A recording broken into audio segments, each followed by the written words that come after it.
If you're caught in this negative thinking pattern like so many of us are, I have some good news. You can change the way you think. But changing the way you think can be done, but it doesn't mean that it makes it easy. It's not an easy thing to do. 2 Corinthians 10:5 says, casting down arguments and every high thing that exalts itself against the knowledge of God, bringing every thought into captivity to the obedience of Christ. If we want to change the way we think, we have to take every thought captive instead of being held captive by every thought. How do we do this? How do we change our thinking? I'm glad you asked. The first thing that we have to do is we have to eliminate the wrong things. We have to eliminate the wrong things in our life. If we want to eliminate the wrong things, we have to take a step back and step away from the things that causes us to go into a negative spiral, into a negative thought pattern. Like we have to make a decision that I'm not going to live my life giving my life to those negative things. My wife has a gluten allergy, and she's sensitive to gluten. And what happens is that if she eats too much gluten for too long, then her joints begin to hurt. She doesn't feel like she doesn't feel her best. And so what she'll say is like, I can't consume gluten for a while, and she'll be off of it for 2 or 3 days. And after 2 or 3 days, she realizes like my body feels better. I'm back to being myself again. And I would just say this, that some of you need to eliminate the thing that is causing you to be negative.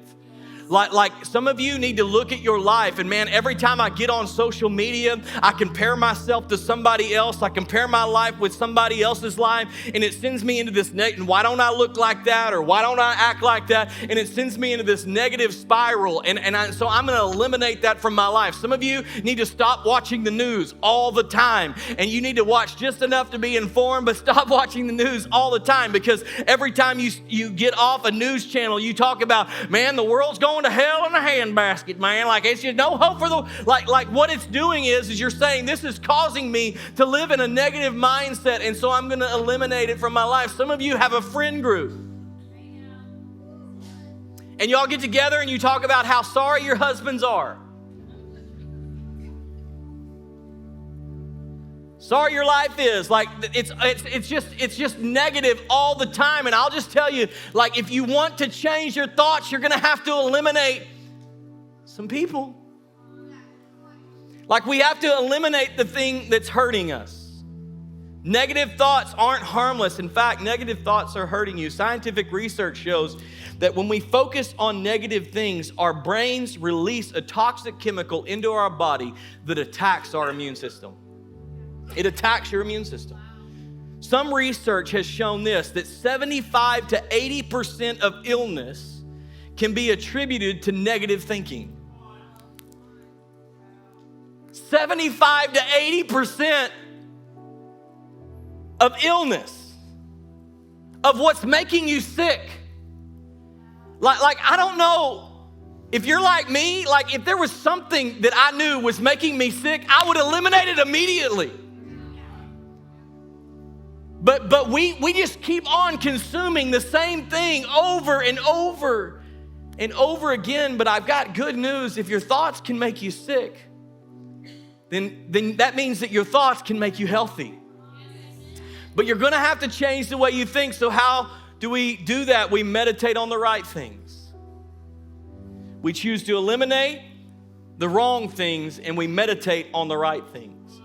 The only way to replace a lie with the truth is to know the truth. In Philippians 4:8, it says this, finally, brethren, whatever things are true, whatever things are noble, whatever things are just, whatever things are pure, whatever things are lovely, whatever things are of good report, if there is any virtue and if there is anything praiseworthy, meditate on these things. Again, we have to take every thought captive instead of being held captive by every thought. Taking a thought captive means that we have to think about what we're thinking about. If your house is anything like mine, you've got several appliances that have filters. You've got AC that has filters, fridge that has filters, pools that have, like you've got filters everywhere. And in order for those appliances to function the way that they're supposed to function, you have to change those filters occasionally. And whenever I change a filter, it reminds me to think about the filters in my life. Like, are the filters in my life in place? Do I need to change some filters? Do I need to change the way I'm thinking about some certain things? And I love this so much because the Bible gives us, God gives us a filter to run every thought through in Philippians 4:8. And he says this, so we need to go through, and every time we think a thought, we need to ask ourselves the question, is this thought true? Is this thought noble? Is this thought just? Is this thought pure? Is this thought lovely? Is this thought of good report? Is this thought virtuous or praiseworthy? And I'll just tell you this, that if it does not meet those requirements, then we've got to change the way we're thinking. You've got to change your thoughts. You've got to choose to think the way God thinks. It's not easy. And when we run our thoughts through that filter, if it does not line up with God's word, then it isn't true. And I'll just tell you this, that your thoughts are your choice. Nobody can tell you how to think. Nobody can tell you how to talk to yourself. At the end of the day, you're going to have to make a decision that when a negative thought comes into my mind, I'm going to put it in check.